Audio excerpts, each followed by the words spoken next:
Shalom, tidak terasa kita sudah memasuki minggu kedua di tahun 2024. Tema kita tahun ini berbuah dan bermultiplikasi. Kami menyambut dengan sukacita bagi Anda yang baru pertama kali hadir di tempat ini. Selamat datang dan selamat beribadah di Abalok Bali.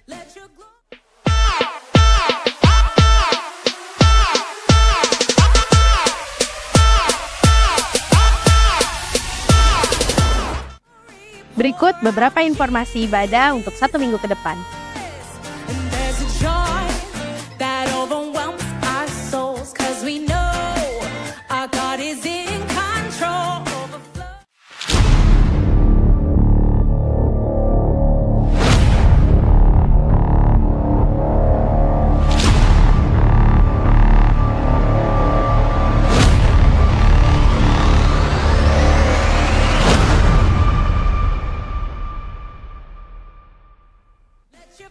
Komsel berdoa dimulai kembali pada hari Jumat tanggal 19 sampai 26 Januari 2024. Pukul 7 sampai 9 malam bertempat di lantai 3 Abalok Bali. Kami mengajak semua jemaat untuk ambil bagian dalam doa ini.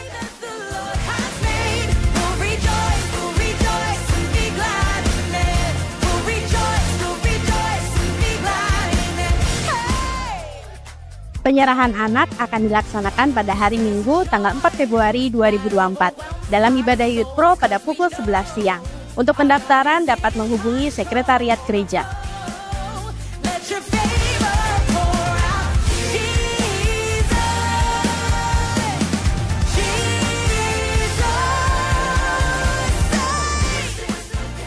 Hari ini adalah pendaftaran terakhir untuk Rumah Masa Depan periode tahun 2024. Biaya sebesar Rp50.000 per orang. Untuk tunai di konter lantai 1 selesai ibadah umum dengan Ibu Rini dan Ibu Reni. Untuk transfer ke rekening BCA atas nama Beta Sandi Tenggara dengan bukti transfer dikirim ke Ibu Mary.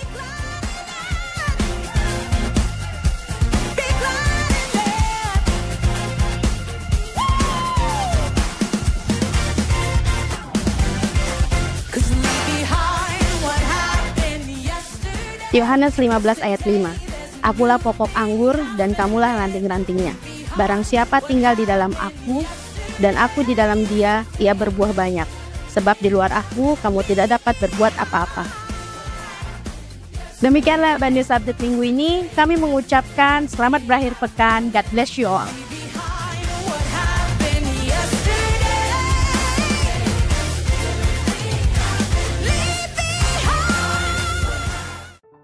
Selamat siang, Bapak Ibu yang dikasihi Tuhan.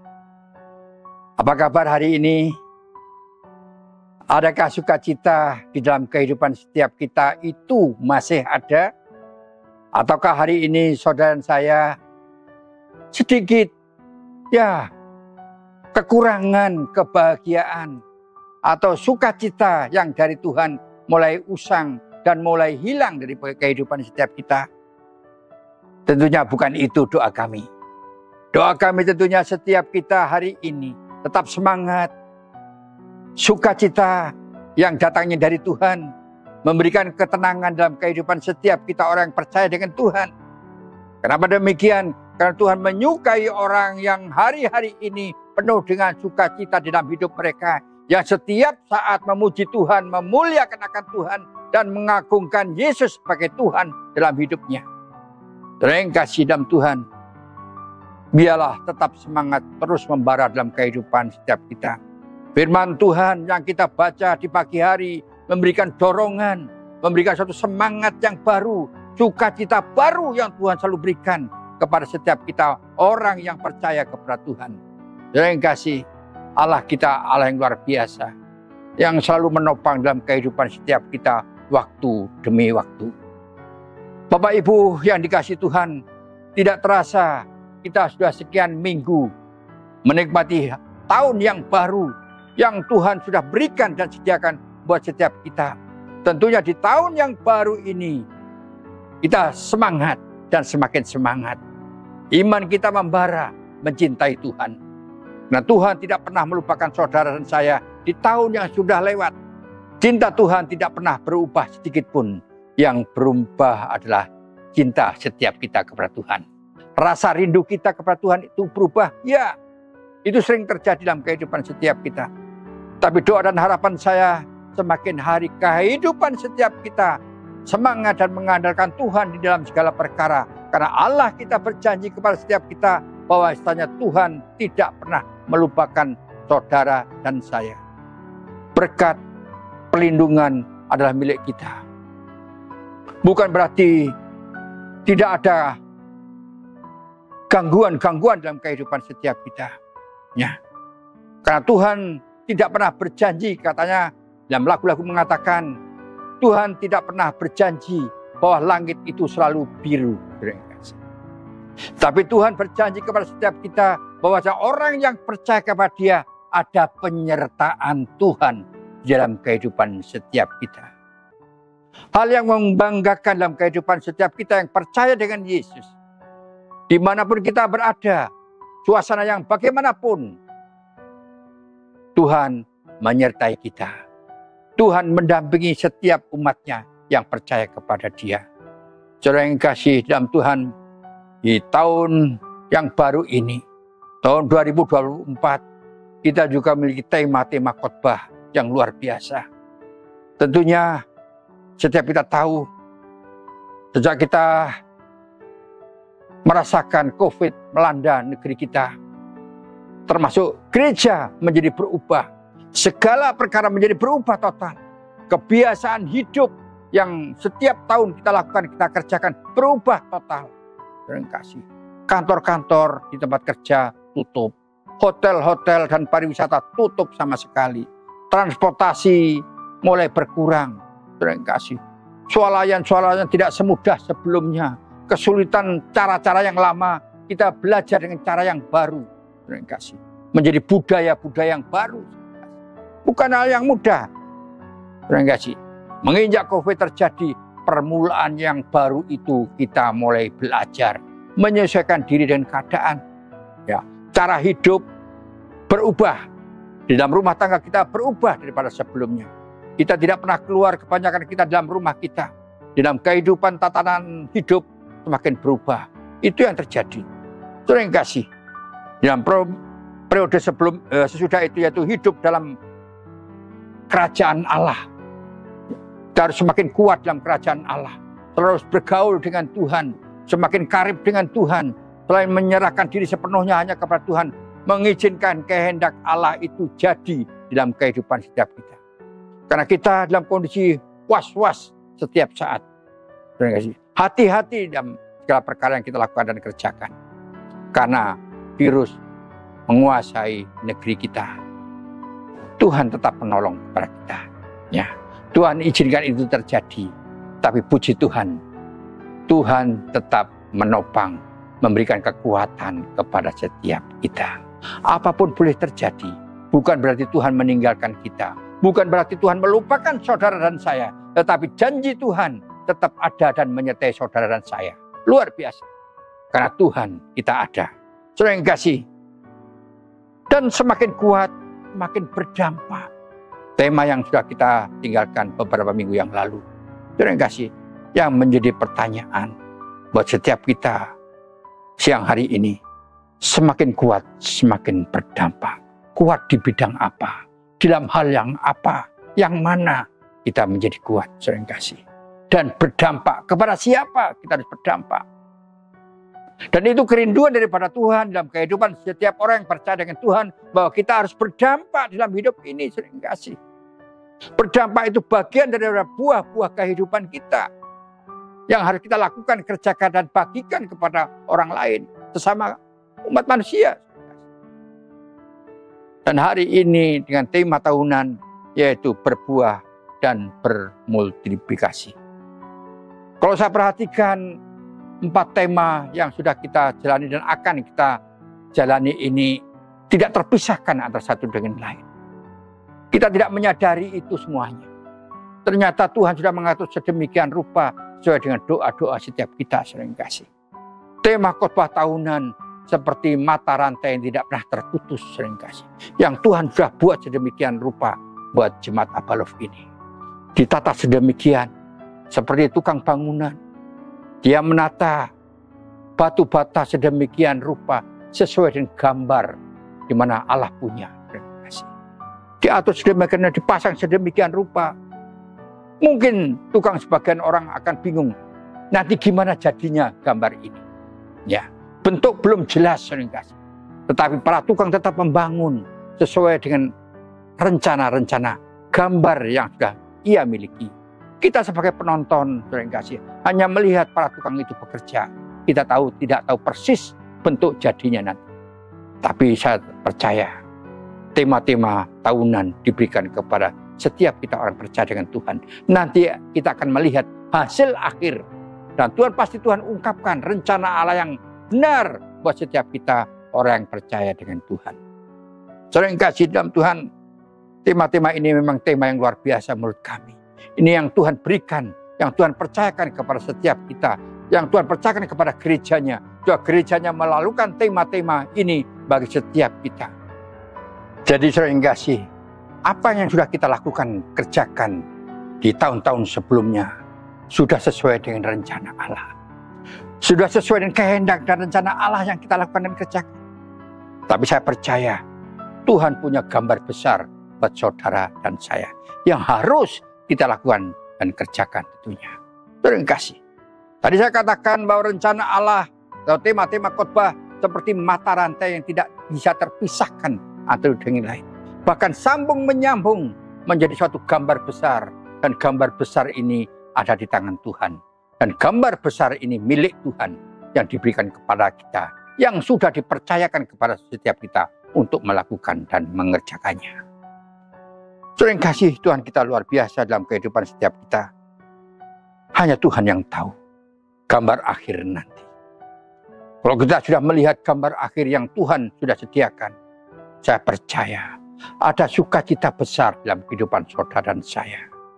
Karena Tuhan punya rancangan yang besar buat saudara dan saya. Dan kita sebagai orang yang percaya itu, Tuhan harus bangga bahwa setiap kita ada di dalam rancangan Allah. Bukankah ini satu anugerah yang kasih? Ya, kita ada di dalam rancangan Allah. Pasti firman Tuhan mengatakan kepada setiap kita bahwasanya rancangan Allah bukan rancangan kecelakaan. Bukan rancangan kecelakaan sekali lagi. Tetapi rancangan Allah kepada saudara dan saya adalah rancangan damai sejahtera. Tuhan rindu damai sejahtera dalam kehidupan kita pribadi, dalam rumah tangga kita, di dalam keluarga kita, di dalam gereja kita. Ada damai sejahtera. Itu rancangan Allah. Kita layak, bahagia, sukacita. Bahwa setiap kita tanpa kecuali ada di dalam rancangan tersebut. Terima kasih. Saya pribadi saya bangga bahwa saya ada di dalam rancangan Allah. Saya tidak mau keluar dan di luar daripada rancangan Allah. Saya mau. Setiap kita tanpa kecuali hari ini ada di dalam rancangan Allah. Haleluya. Saya percaya sukacita Allah ada dalam kehidupan setiap kita. Terima kasih. Dan rancangan Allah, rencana Allah tidak pernah gagal. Rancangan Allah buat saudara dan saya tidak pernah gagal. Janji Tuhan kepada saudara dan saya pasti tepat pada waktunya sesuai dengan kehendak dan rencana Allah digenapi di dalam kehidupan setiap kita. Terima kasih. Kalau hari-hari ini mungkin saudara dan saya jatuh bangun keadaannya, jangan salahkan Tuhan. Ya, jangan salahkan Tuhan. Kita bisa koreksi diri kita masing-masing. Apakah kita masih berjalan di dalam rancangan Allah? Atau kita ini semua sedang keluar daripada rancangan? Kalau ini terjadi, kita boleh datang kepada Tuhan, minta ampun dengan Tuhan. Tuhan ampuni saya sudah melangkah keluar dari rancangan Allah. Saya mau hari ini, saya mau saat ini melangkah berjalan ada di dalam rancangan Allah. Kami tahu rancangan Allah damai sejahtera untuk setiap kita yang percaya kepada Tuhan. Bahwa Tuhan adalah Tuhan kita, Tuhan yang hidup, yang selalu menolong, menopang kehidupan setiap kita pribadi lepas pribadi. Sering kasih, saya ingat yaitu kepada kehidupan Raja Daud. Dan saudara tahu siapa itu Daud. Sejak kecil dia mencintai hewan. Dia penggembala. Dia suka mengembalakan domba-dombanya walaupun dombanya tidak banyak. Ya. Disitulah dia melampiaskan kasihnya kepada domba-domba daripada Daud. Dia pernah bercerita, bahkan dia menghadapi beruang-beruang atau singa yang akan menerkam dombanya. Dia bela sedemikian rupa. Ya. Bahkan harimau yang menerkam dombanya, dia hajar sedemikian rupa. Dia sobek-sobek sedemikian rupa oleh Daud. Bahkan suatu saat, suatu kisah cerita yang tidak asing buat saudara saya. Kisah cerita besar. Ada Goliat, seorang yang tinggi besar. Dia raja perang. Raja bertempur. Hal yang biasa dia menghadapi peperangan. Dan dia pasti menang. Karena postur tubuh yang besar dan sebagainya. Begitu tentara musuh melihat besarnya sang Goliat, sudah takut duluan, saudara yang kasih. Kekuatannya, percaya dirinya sudah mulai gugur. Tetapi Daud yang kecil, ganteng, imut-imut, tidak memiliki rasa takut. Dia berhadapan dengan Goliat karena ada Tuhan. Dan dia pun berkata, aku berperang bukan melalui kekuatanku, bukan karena gagah saya, tetapi karena Tuhan. Saya melangkah berperang di dalam nama Tuhan itu sendiri. Dan akhirnya Daud itu menang. Dan kesaksian hidup mereka dia ceritakan, dia saksikan di dalam Alkitab, yaitu dalam kitab Mazmur 23 buat setiap kita. Kesaksian Daud ini menjadi pelajaran buat kehidupan setiap kita tanpa kecuali, saudara kasih.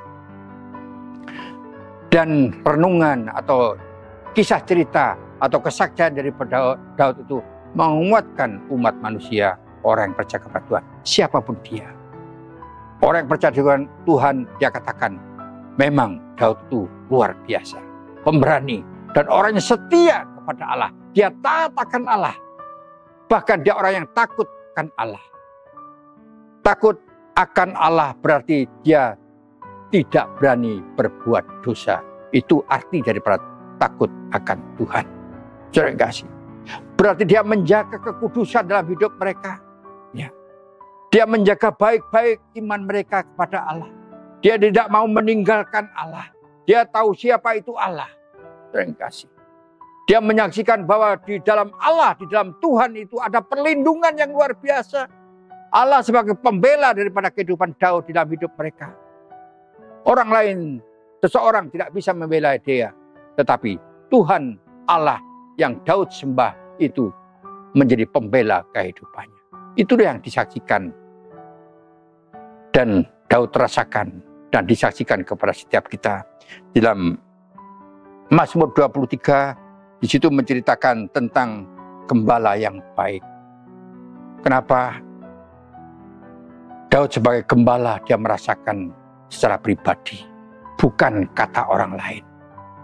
Ada kisah cerita pribadi yang ditulis dalam kitab Mazmur dan layak kita perhatikan. Kita boleh belajar daripada kehidupan Daud. Apa yang Daud lakukan di dalam kehidupan mereka. Firman Tuhan berkata demikian, saudara kasih. Tuhan adalah gembalaku, takkan kekurangan aku. Ia membaringkan aku di padang yang berumput hijau. Ia membimbing aku ke air yang tenang. Ia menyegarkan jiwaku. Ia menuntun aku ke jalan yang benar.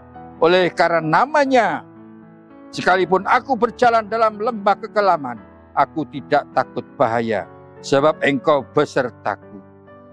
Gadamu dan tongkatmu itulah yang menghibur aku. Engkau menyediakan hidangan bagiku di hadapan lawanku. Engkau mengurapi kepalaku dengan minyak, pialaku penuh berlimpah. Kebajikan dan kemurahan belaka akan mengikuti aku seumur hidupku, dan aku akan diam dalam rumah Tuhan sepanjang masa. Saudara kasih, pengakuan daripada Daud, kesaksian daripada Daud ini memberikan kekuatan untuk setiap kita. Saudara kasih. Karena dia orang yang setia kepada Allah, hormat kepada Allah, takut akan Allah. Dia berjalan dalam kebenarannya dan dia juga dituntun oleh dia, itu Allah sendiri. Dia mencintai Tuhan dan Tuhan mencintainya. Terima kasih. Sehingga Daud pribadi merasakan campur tangan Tuhan yang luar biasa di dalam hidup mereka. Dan tentunya kerinduan kami, terima kasih, apa yang disaksikan oleh Daud ini menjadi kekuatan kita untuk melangkah di tahun ini. Bahwa tema tahun ini harus berbuah dan bermultiplikasi. Tentunya panduan kesaksian Daud ini menguatkan kita. Supaya kita menjadi orang yang hormat kepada Tuhan, takut akan Tuhan. Hidup di dalam kebenaran Allah dan hidup kudus di hadapan Allah. Itu yang wajib kita lakukan sebagai orang percaya dengan Tuhan. Seperti Daud. Terima kasih, pengakuan yang luar biasa yang Daud rasakan dalam kehidupannya hari demi hari. Di dalam ayat yang pertama, Daud takut akan Tuhan. Juga jadi pertanyaan buat setiap kita. Apakah kita menjadi orang yang takut akan Tuhan? Apakah kita juga menjadi orang yang takut untuk melakukan firman-Nya? Apakah kita mau melakukan firman Tuhan sesuai kehendak dan rencana Allah? Itu kesaksian daripada Daud kepada kita. Ya, bahwa Daud menjadi orang yang takut akan Tuhan, tentunya perlu dengan harapan kita pun juga takut dan hormat kepada Allah. Setia kepada Allah. Haleluya. Luar biasa kehidupan Daud ini. Dan dalam ayat yang ketiga juga mengatakan, ia berjalan dalam kebenaran Allah. Pegangan mereka adalah kebenaran. Dia tidak mau keluar daripada kebenaran Allah itu sendiri. Allah yang benar. Allah yang esa itu dia pegang sedemikian rupa. Dan dia mempercayai bahwa Allah kebenaran itu ada dalam kehidupan Daud. Dalam ayat yang keempat, dia hidup disertai oleh Tuhan, luar biasa. Kita boleh bangga juga apabila kita seperti Daud dan boleh berkata, setiap hari saya disertai oleh Tuhan. Setiap hari saya ditolong oleh Tuhan. Setiap hari saya dipimpin oleh Tuhan. Segala mata acara kehidupan dan tugas saya selalu ditolong oleh Tuhan. Seperti tadi saya katakan, Tuhan tidak pernah berjanji langit itu selalu biru buat saudara dan saya. Tapi kadang kala langit itu hitam, pekat, bukan berarti akan hujan. Tetapi penyertaan Tuhan selalu ada dalam kehidupan saudara dan saya, seperti Daud. Kalau kita melakukan tugas-tugas yang mulia yang Tuhan percayakan kepada kita, setiap kita boleh berbuah dan berdampak atau bermultiplikasi, tentunya kita harus hidup dekat dengan Tuhan. Dan kita boleh merasakan penyertaan Tuhan di dalam hidup ini. Kalau kita merasakan Tuhan tidak menyertai, kita percuma melakukan itu tugas yang Tuhan percayakan. Karena kita tidak berhasil tanpa dengan Tuhan. Tidak akan berhasil apabila kita tidak disertai Tuhan. Maka dari itu, saudara yang kasih, mari dalam doa-doa kita yang kita naikkan kepada Allah. Tuhan, sertai kami setiap hari. Dimanapun saya ada, Tuhan sertai. Baik di rumah, di tempat usaha, dalam pekerjaan saya, Tuhan sertai kami. Itulah kerinduan kami, Tuhan.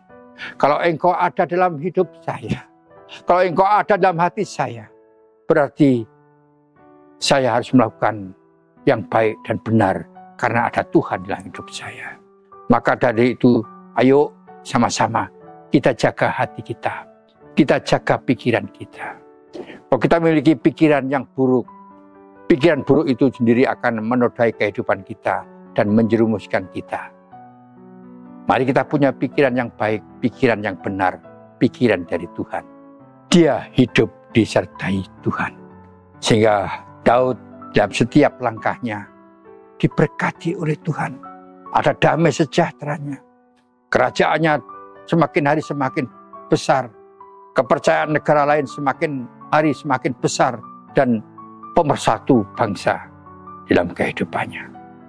Dalam ayat yang kelima, kebutuhan hidup disediakan oleh Tuhan.